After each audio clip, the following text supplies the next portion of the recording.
Pernahkah Anda merasakan frustrasi itu? Saat tanaman hias kesayangan Anda yang tadinya subur sepanjang musim panas, tiba-tiba layu, daunnya menguning, rontok, dan kondisinya jauh dari kata prima saat musim dingin tiba?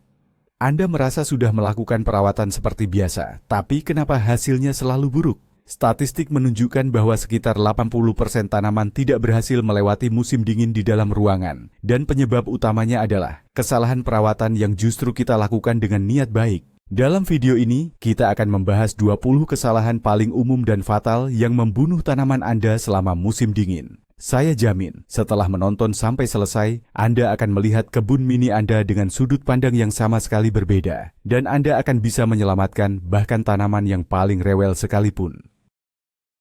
Ngomong-ngomong, coba tulis di kolom komentar sekarang juga, tanaman apa yang paling bermasalah di tempat Anda saat musim dingin. Kita lihat siapa yang paling rewel di antara semuanya.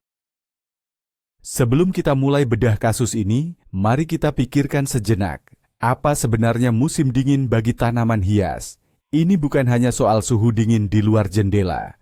Bagi bunga yang asalnya dari daerah tropis, musim dingin di apartemen kita adalah bencana, seperti kiamat kecil. Faktor-faktornya, hari-hari dengan minim cahaya, udara kering akibat pemanas ruangan, hembusan angin dingin dari jendela, ditambah lagi keinginan kita yang tak tertahankan untuk membantu dan memberi pupuk. Tanaman berusaha masuk ke masa istirahat, dorman, memperlambat semua prosesnya, tapi kita sebaliknya justru mencoba membangunkannya. Ketidaksesuaian antara apa yang tanaman butuhkan dan apa yang kita berikan, inilah yang menjadi akar masalah sebagian besar kesulitan di musim dingin. Memahami fakta sederhana, ini saja sudah separuh jalan menuju keberhasilan. Sekarang, mari kita beralih ke kesalahan-kesalahan spesifik. Kita akan mulai dengan kesalahan nomor 1 yang sering disebut sebagai pembunuh utama tanaman hias selama musim dingin. Kesalahan itu adalah penyiraman berlebihan atau overwatering. Seringkali kita merasa sedang merawatnya, padahal sebenarnya kita justru perlahan-lahan menenggelamkan si hijau kesayangan ini. Di musim dingin, karena kurangnya cahaya dan suhu yang lebih rendah, proses fotosintesis dan pertumbuhan tanaman melambat drastis. Akibatnya, tanaman membutuhkan jauh lebih sedikit air daripada saat musim panas. Tapi kita sering lupa dan tetap menyiramnya mengikuti jadwal musim panas. Apa yang terjadi di dalam pot? Air menggenang, mendesak keluar oksigen dari dalam tanah. Akar tanaman jadi benar-benar sesak napas, lalu mulai membusuk. Ketika Anda melihat daun menguning dan layu, Anda mungkin mengira tanaman kekurangan air. Lalu Anda menyiramnya lagi. Ini adalah lingkaran setan atau lingkaran tanpa akhir. Lalu, bagaimana cara yang benar? Lupakan jadwal penyiraman. Sebelum Anda menyiram, selalu periksa media tanam sedalam 2 atau 3 cm. Jika terasa kering, silakan disiram. Kalau masih lembab, tunda penggunaan teko penyiram selama beberapa hari. Sedikit kekeringan itu jauh lebih baik daripada kelebihan air. Bayangkan spons basah yang sudah tidak punya ruang udara. Begitulah kondisi yang dirasakan akar tanaman Anda dalam tanah yang terlalu basah. Namun, ada ekstrim yang berlawanan, yang dampaknya sama merusaknya, yaitu kondisi di mana tanaman kekurangan air atau penyiraman yang tidak memadai. Beberapa orang, karena terlalu takut tanamannya busuk akibat kebanyakan air, malah jatuh ke ekstrem lain. Mereka menciptakan gurun Sahara sungguhan di dalam pot. Tanaman memang bisa bertahan dari kekeringan sesaat, tetapi kekurangan air yang berkelanjutan dan terus-menerus menyebabkan akar-akar kecil yang berfungsi menyerap nutrisi mulai mati. Ketika Anda akhirnya sadar dan menyiram gumpalan media tanam yang kering parah itu secara berlebihan, yang terjadi adalah akar-akar besar yang tersisa tidak dapat lagi menyerap air secara efektif. Terlebih lagi, media tanam yang terlalu kering sering menyusut dan terlepas dari dinding pot. Air hanya akan mengalir lurus ke bawah melalui celah di samping tanpa membasahi sistem akar. Akibatnya, tanaman tetap kehausan meskipun sudah disiram. Daun-daun menjadi kering, rapuh, dan ujungnya berubah menjadi coklat. Untuk menghindari hal ini, pastikan Anda menyiram secara teratur, tetapi secukupnya. Jika media tanam sudah terlanjur sangat kering, jangan langsung tuangkan banyak air. Cara terbaik adalah meletakkan pot di wadah atau nampan berisi air selama setengah hingga 1 jam, agar media tanam bisa menyerap kelembapan secara merata dari bawah. Kesalahan ketiga yang sering terjadi berkaitan dengan suhu air. Menyiram tanaman menggunakan air dingin langsung dari keran bisa memberikan kejutan serius bagi sistem perakarannya. Bayangkan saja Anda sedang kepanasan, lalu tiba-tiba disiram seember air es. Kira-kira seperti itulah yang dirasakan oleh tanaman Anda. Akarnya berada di media tanam yang relatif hangat, dan perubahan suhu yang drastis itu bisa menyebabkan stres berat. Stres ini melemahkan tanaman, membuatnya lebih rentan terhadap serangan penyakit dan hama. Bahkan, akar bisa mengalami thermal shock atau luka bakar dingin yang menyebabkan sebagiannya mati dan mengganggu penyerapan nutrisi seluruh bunga. Penyiraman air dingin ini sangat berbahaya, terutama bagi tanaman tropis seperti anggrek, ficus shine, atau maranta. Secara genetik, mereka memang tidak dirancang untuk menghadapi kondisi ekstrim seperti ini. Lalu, apa solusinya? Selalu gunakan air dengan suhu ruangan. Cukup tuangkan air ke dalam alat penyiram atau wadah penampung air jauh-jauh hari dan biarkan selama beberapa jam. Selama waktu tunggu itu, air tidak hanya akan mencapai suhu ruangan, tetapi kandungan klorinnya juga akan menguap. Klorin ini juga kurang bersahabat bagi akar tanaman yang sensitif. Mari kita bahas mengenai jam biologis pada tanaman. Di musim dingin, sebagian besar dari mereka memasuki masa dormansi atau istirahat. Ini adalah proses alami, mirip seperti hibernasi pada hewan. Tanaman memperlambat pertumbuhannya demi bertahan hidup dalam kondisi yang kurang menguntungkan, yaitu durasi sinar matahari yang pendek dan suhu yang rendah. Mengabaikan periode ini adalah kesalahan yang sangat fatal. Banyak pecinta tanaman terus aktif merangsang pertumbuhan. Mereka menyiram terlalu banyak, memberi pupuk, bahkan memindahkannya ke tempat yang lebih terang, hanya berharap melihat daun-daun baru. Namun, alih-alih mendapatkan dedaunan lebat, yang mereka dapatkan justru tunas-tunas yang memanjang, lemah, dan pucat. Tanaman seperti ini menghabiskan sisa tenaganya bukan untuk menyimpan energi bagi lonjakan pertumbuhan di musim semi, melainkan hanya untuk bertahan hidup. Hal ini sangat menguras kekuatannya dan membuatnya rentan terhadap serangan penyakit. Hargai hak tanaman Anda untuk beristirahat. Kurangi penyiraman, hentikan pemberian pupuk sepenuhnya hingga musim semi tiba, dan jika memungkinkan, pindahkan ke area yang lebih sejuk. Biarkan ia tertidur, dan di musim semi nanti, ia akan berterima kasih kepada Anda dengan pertumbuhan yang aktif dan berbunga lebat. Kesalahan berikutnya, yang erat kaitannya dengan poin sebelumnya, adalah kesalahan memberi pupuk berlebihan atau over-fertilizing. Logika, lebih banyak pupuk, lebih baik pertumbuhan, sama sekali tidak berlaku di musim dingin. Seperti yang sudah kita ketahui, tanaman sedang tidur, dorman, dan hampir tidak menyerap nutrisi sama sekali. Semua pupuk yang Anda berikan selama periode ini akan tetap berada di media tanam. Pupuk tersebut tidak terserap, melainkan menumpuk dalam bentuk garam. Seiring waktu, konsentrasi garam ini menjadi sangat tinggi, yang akhirnya menyebabkan luka bakar kimia pada akar, chemical burn. Kondisi ini biasa disebut salinisasi substrat atau penumpukan garam. Anda mungkin akan melihat lapisan putih atau kekuningan muncul di permukaan media tanam dan di dinding pot. Daun tanaman mulai menguning dan mengering di bagian tepinya, seolah-olah ia kekurangan air, padahal tanahnya masih lembab. Ini adalah tanda pasti bahwa Anda telah memberi makan berlebihan, overfed, pada tanaman kesayangan Anda. Aturan emasnya, lupakan pemberian pupuk untuk sebagian besar tanaman hias dalam ruangan mulai dari bulan Oktober hingga Maret. Pengecualian hanya berlaku untuk tanaman yang sedang berbunga di musim dingin. Namun bahkan untuk tanaman tersebut, dosis pupuk harus dikurangi hingga separuhnya. Kusen jendela di musim dingin adalah tempat yang penuh kontras dan juga bahaya tersembunyi. Salah satu bahaya utamanya adalah suhu dingin. Meletakkan pot bunga langsung di atas permukaan kusen yang dingin, terutama yang berbahan batu atau plastik, dapat menyebabkan akar mengalami kedinginan ekstrim atau hipotermia. Meskipun suhu ruangan terasa hangat, kaca jendela selalu memancarkan hawa dingin. Akibatnya, suhu permukaan kusen bisa hanya beberapa derajat di atas titik beku. Ketika akar terus-menerus terpapar dingin, mereka berhenti berfungsi dengan normal dan tidak bisa lagi menyerap kelembapan. Tanaman pun mulai layu, padahal media tanam di dalam pot mungkin masih lembab. Kondisi ini sering disalahartikan sebagai kurang air, sehingga pemiliknya mulai menyiram bunga secara berlebihan. Tindakan ini justru memperburuk keadaan dan menyebabkan akar membusuk. Jadi, apa yang harus dilakukan? Kuncinya adalah menciptakan isolasi. Letakkan sesuatu di bawah pot sebagai alas, seperti selembar styrofoam atau busa, kardus tebal, tatakan kayu, atau bahkan tumpukan majalah bekas. Tindakan sederhana ini akan menciptakan lapisan udara dan melindungi akar dari permukaan kusen yang sedingin es. Pastikan Anda mengukur suhu di kusen jendela Anda. Anda mungkin akan terkejut dengan hasilnya.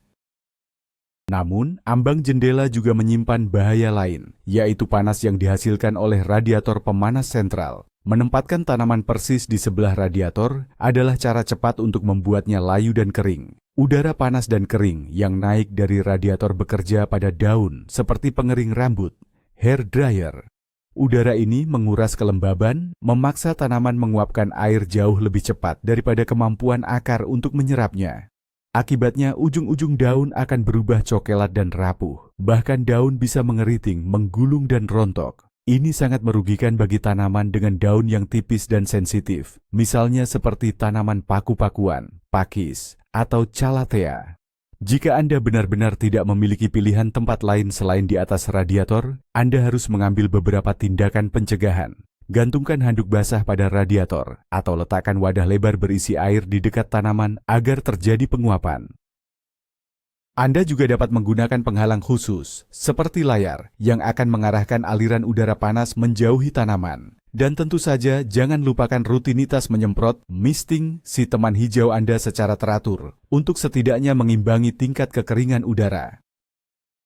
Angin dingin adalah musuh tak kasat mata bagi tanaman. Kita mungkin sering mengabaikannya, namun bagi tanaman, terutama jenis tropis, hembusan udara dingin yang tiba-tiba bisa berakibat fatal.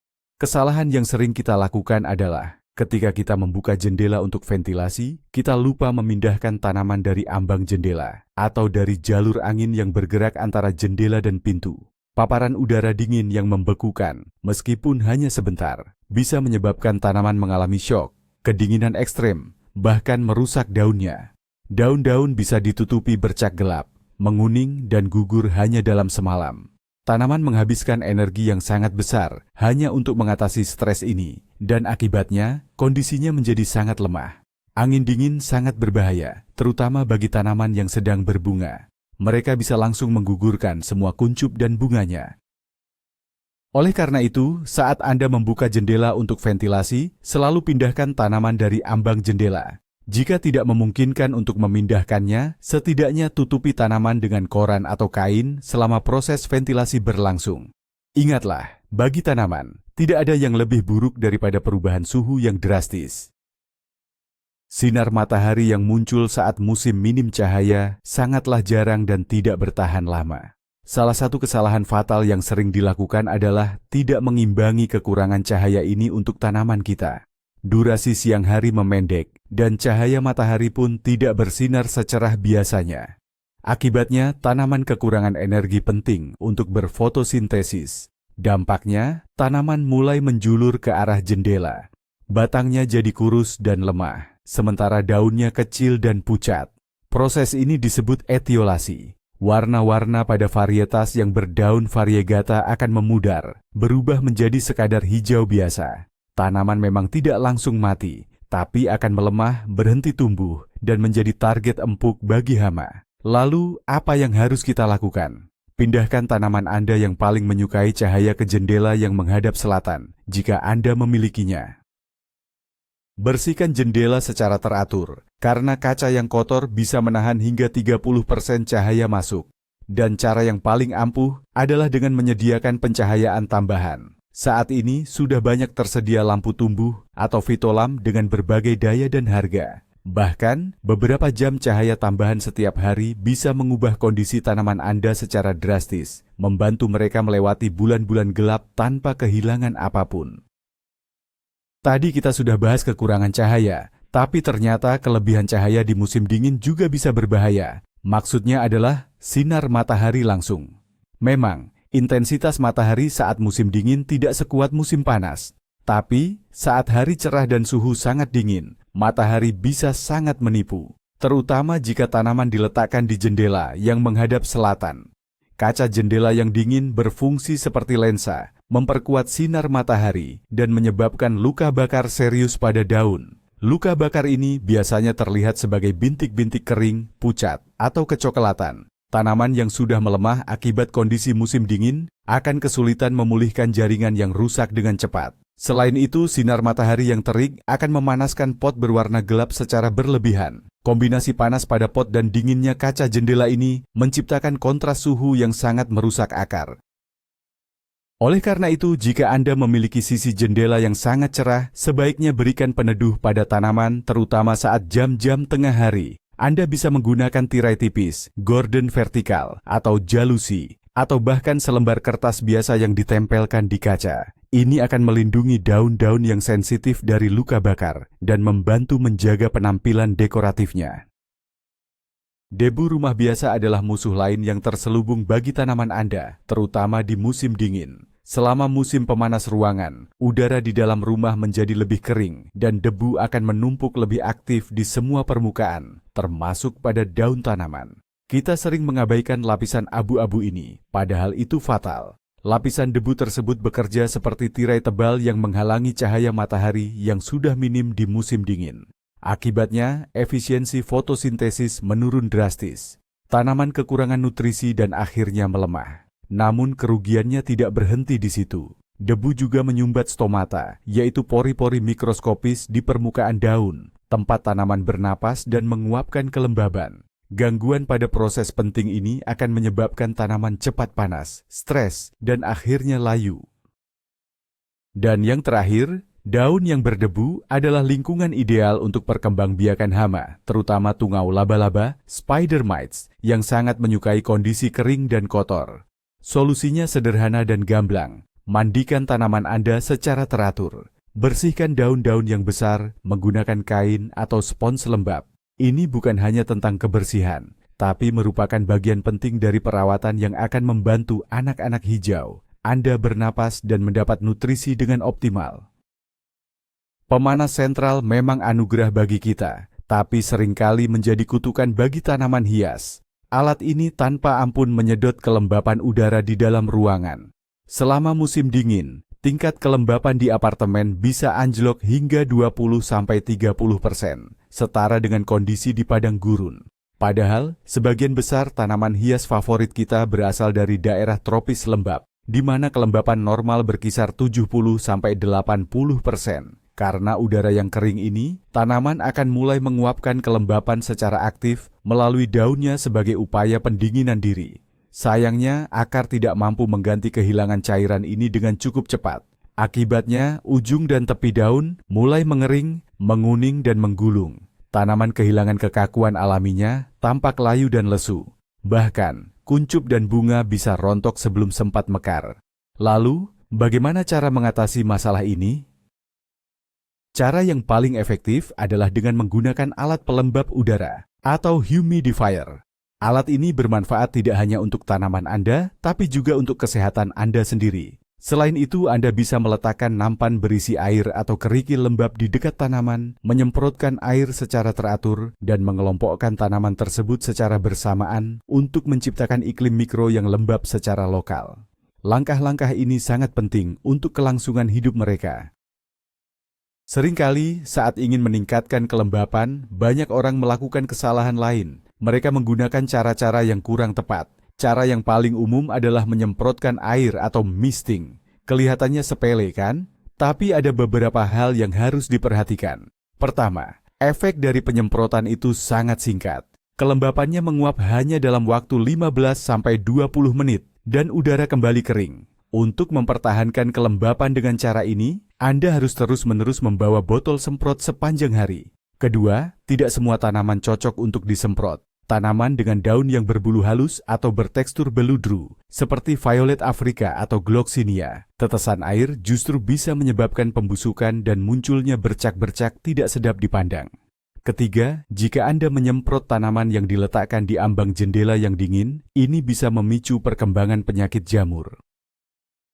Tetesan air, dikombinasikan dengan suhu dingin dan sirkulasi udara yang buruk, adalah lingkungan yang ideal bagi patogen. Oleh karena itu, jika Anda harus menyemprot, lakukanlah di pagi hari, gunakan spray yang halus, dan pastikan airnya hangat agar kelembapan sempat mengering sebelum malam tiba. Namun, jauh lebih efektif jika Anda menggunakan nampan berisi kerikil atau langsung menggunakan pelembab udara.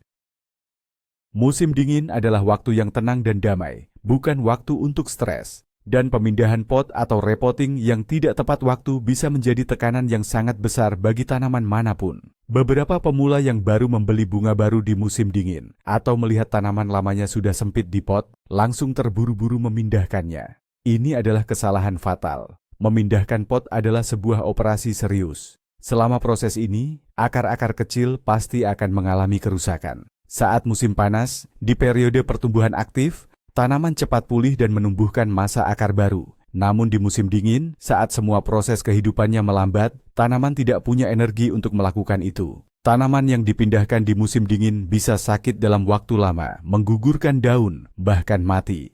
Selain itu, akar-akar di tanah baru yang belum stabil sangat mudah disiram berlebihan, sehingga mengakibatkan pembusukan akar. Jadi, ingatlah, semua pemindahan pot yang terencana harus dilakukan hanya saat musim semi, ketika pertumbuhan aktif dimulai. Di musim dingin, Anda hanya boleh memindahkannya dalam kasus darurat, misalnya dengan metode pindah balok tanah, mengganti pot tanpa mengganggu media tanam.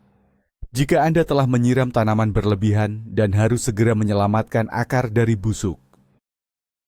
Kesalahan lain yang sering muncul, terutama di musim dingin, adalah penggunaan media tanam yang salah. Misalnya, Anda memindahkan tanaman di musim panas ke tanah kebun yang berat dan padat. Di musim panas, dengan penguapan yang aktif, hal ini mungkin tidak terlalu kritis. Tapi di musim dingin, media tanam seperti itu bisa menjadi jebakan mematikan. Tanah itu sulit mengering, cepat padat, dan hampir tidak ada sirkulasi udara di dalamnya. Akar tanaman bisa sesak napas dan membusuk di tanah seperti ini, bahkan jika Anda menyiramnya secukupnya. Keadaan ekstrim lainnya adalah media tanam berbasis gambut yang terlalu ringan, yang sangat cepat kering, terutama jika diletakkan di dekat pemanas. Anda menyiramnya, tapi keesokan harinya tanah itu sudah kering lagi. Siklus pengeringan dan penyiraman yang terus-menerus akan melemahkan tanaman. Setiap jenis tanaman membutuhkan media tanamnya sendiri yang dipilih dengan tepat. Untuk sukulen, butuh yang gembur dan banyak mengandung pasir. Sementara untuk tanaman paku-pakuan, butuh yang mampu menahan kelembapan, namun tetap berongga. Sebelum membeli atau meracik media tanam, selalu pelajari dulu kebutuhan spesies tanaman tertentu. Media tanam yang tepat adalah fondasi kesehatan tanaman Anda, terutama selama masa sulit di musim dingin. Musim dingin itu bukan cuma tantangan buat tanaman, tapi juga tempat favorit bagi beberapa jenis hama. Udara yang kering dan hangat di dalam rumah kita adalah kondisi yang sempurna bagi tungau laba-laba, kutu putih, kutu perisai, dan thrips untuk berkembang biak. Kesalahan fatalnya adalah, kita sering kehilangan kewaspadaan. Kalau di musim panas kita rajin cek tanaman, di musim dingin perhatian kita malah mengendur. Padahal hama tidak tidur. Tanaman yang sudah lemah karena kurang cahaya dan kering akan jadi mangsa empuk bagi mereka. Hama-hama ini menghisap cairan tanaman, membuatnya semakin parah kondisinya. Sulit sekali mendeteksi mereka di tahap awal. Tungau laba-laba yang kecil itu hanya ditandai dengan jaring tipis di balik daun. Sementara kutu putih bersembunyi di sela-sela tangkai, menyerupai gumpalan kapas kecil. Oleh karena itu, pemeriksaan rutin, setidaknya seminggu sekali, adalah wajib. Pastikan Anda melihat bagian bawah daun dan memeriksa batang tanamannya. Begitu ada tanda-tanda tamu tak diundang, segera isolasi tanaman dan mulai pengobatan dengan pestisida khusus. Ingat, di musim dingin, penundaan sedikit saja bisa merenggut nyawa tanaman Anda. Memiliki sudut hijau di rumah itu memang menyenangkan, tapi seringkali kita melakukan kesalahan fatal, mengelompokkan tanaman hanya berdasarkan estetika, bukan berdasarkan kebutuhan hidup mereka. Menempatkan pakis yang suka kelembapan tinggi dan kaktus yang tahan kekeringan secara bersebelahan adalah ide yang buruk. Persyaratan mereka untuk penyiraman, kelembapan, dan cahaya sangatlah berbeda. Saat mencoba menciptakan kondisi ideal untuk satu jenis, Anda pasti akan merugikan jenis yang lain. Misalnya, sering menyemprot pakis agar tetap lembab, berisiko memicu pembusukan pada kaktus. Atau, jika Anda menyediakan cahaya yang sangat terang untuk sukulen, Anda bisa membakar daun calathea yang tidak tahan sinar matahari langsung. Di musim dingin, ketika kondisi lingkungan sudah cukup ekstrem, tetangga-menetangga seperti ini menjadi sangat berbahaya. Oleh karena itu, kelompokkan tanaman berdasarkan kemiripan kebutuhannya. Buatlah komposisi dari kumpulan sukulen atau dari tanaman yang berasal dari hutan tropis yang lembab. Ini tidak hanya akan memudahkan Anda dalam perawatan, tapi juga memungkinkan tanaman untuk saling mendukung, menciptakan mikroklimat yang jauh lebih kondusif. Pertanyaan tentang perlu atau tidaknya memutar tanaman seringkali menjadi perdebatan. Namun yang jelas merupakan kesalahan besar adalah mengubah orientasinya secara tiba-tiba dan sering terhadap sumber cahaya. Tanaman bukanlah perabot, melainkan makhluk hidup yang beradaptasi dengan kondisi sekitarnya.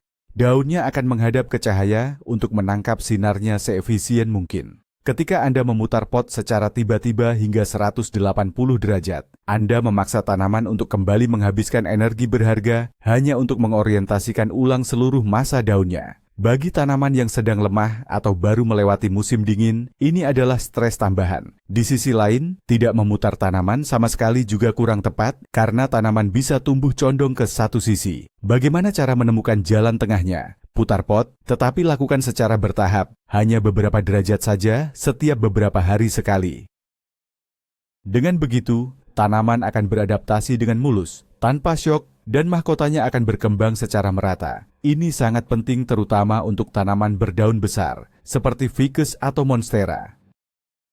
Di internet, kita sering menemukan banyak saran perawatan tanaman menggunakan cara-cara yang katanya alami atau tradisional. Contohnya, menyiram dengan ampas kopi atau teh, air gula, bahkan menyemprot dengan air rendaman bawang putih. Namun, menerapkan metode-metode ini secara membabi buta adalah kesalahan yang sangat serius. Ampas kopi dan teh bekas, misalnya, tidak hanya dapat mengasamkan tanah, yang mana tidak disukai oleh semua jenis tanaman, tetapi juga membentuk kerak padat di permukaan media tanam, sehingga sirkulasi udara terganggu. Ditambah lagi, dalam kondisi lembab, sisa-sisa bahan organik ini cepat berjamur dan mengundang hama seperti lalat jamur. Sementara itu, air gula dapat memicu perkembangan jamur dan menarik berbagai jenis hama lainnya. Berbagai macam larutan infus alami juga berisiko membakar daun tanaman. Saya tidak mengatakan bahwa semua metode tradisional ini buruk atau salah. Beberapa di antaranya memang efektif, tetapi penggunaannya harus cerdas. Kita harus memahami bagaimana mekanisme kerjanya dan tahu persis apa yang dibutuhkan oleh tanaman tertentu. Jadi, sebelum Anda buru-buru menyiram ficus kesayangan Anda dengan sisa kopi pagi, sebaiknya cari tahu dulu informasinya. Atau, lebih baik lagi, gunakan pupuk dan produk yang sudah teruji, seimbang, dan memang dirancang khusus untuk nutrisi tanaman. Itu jelas, jauh lebih aman. Kesalahan terakhir, yang ke-20, ini sering kita sebut sebagai membunuh karena terlalu sayang. Ini adalah kepanikan yang muncul saat Anda melihat daun kuning pertama pada tanaman. Pemula dalam merawat tanaman hias, ketika melihat satu daun menguning, langsung panik. Mereka berpikir tanaman itu sakit dan buru-buru ingin menyelamatkannya. Mereka akan menyiramnya secara berlebihan, memberi pupuk, memindahkannya bolak-balik, atau bahkan menyemprotnya dengan stimulan. Akibat dari perawatan hiperaktif ini, tanaman yang awalnya mungkin hanya mengalami proses alami, di mana satu daun tua gugur, justru mengalami stres berat dan benar-benar mulai layu atau mati. Ingatlah, wajar jika sejumlah kecil daun tua di bagian bawah menguning dan rontok, terutama selama musim dingin atau periode istirahat. Tanaman hanya membuang beban untuk menghemat energi. Sebelum Anda mengambil tindakan apapun, amati tanaman Anda. Nilai kondisi keseluruhannya. Jika daun-daun lain terlihat hijau dan kencang, dan hanya satu atau dua daun di bagian bawah yang menguning, jangan panik. Cukup singkirkan daun tersebut dan lanjutkan merawat tanaman dalam rutinitas musim dingin yang tenang. Terkadang hal terbaik yang bisa kita lakukan hanyalah tidak ikut campur. Nah, kita sudah selesai membahas 20 kesalahan paling umum yang sering membuat apartemen kita jadi kuburan bagi tanaman saat musim dingin. Lalu apa kesimpulan utamanya? Perawatan tanaman di musim dingin itu intinya adalah seni tidak melakukan banyak hal atau minimalis. Tugas utama kita bukan merangsang pertumbuhan, melainkan membantu tanaman melewati masa sulit ini dengan kerugian sekecil mungkin. Jadi, ada 4 pilar utama yang menopang kesejahteraan kebun hijau Anda di musim dingin. Kurangi penyiraman, Hentikan pemupukan sama sekali, lindungi dari angin kencang atau skorsel, dan jaga kelembapan udara. Saya harap tips ini bisa membantu Anda menghindari kesalahan fatal dan menjaga koleksi tanaman Anda tetap utuh sampai tiba musim semi. Terima kasih sudah menonton video ini sampai habis. Jika Anda merasa informasi ini bermanfaat, mohon dukungannya dengan menekan tombol like dan subscribe di channel ini agar tidak ketinggalan episode-episode baru. Sekarang, saya punya pertanyaan untuk Anda. Dari semua kesalahan yang sudah kita bahas tadi, mana yang paling mengejutkan bagi Anda? Atau mungkin Anda pernah melakukannya tanpa sadar? Yuk, bagikan cerita dan pengalaman Anda di kolom komentar. Mari kita belajar bersama.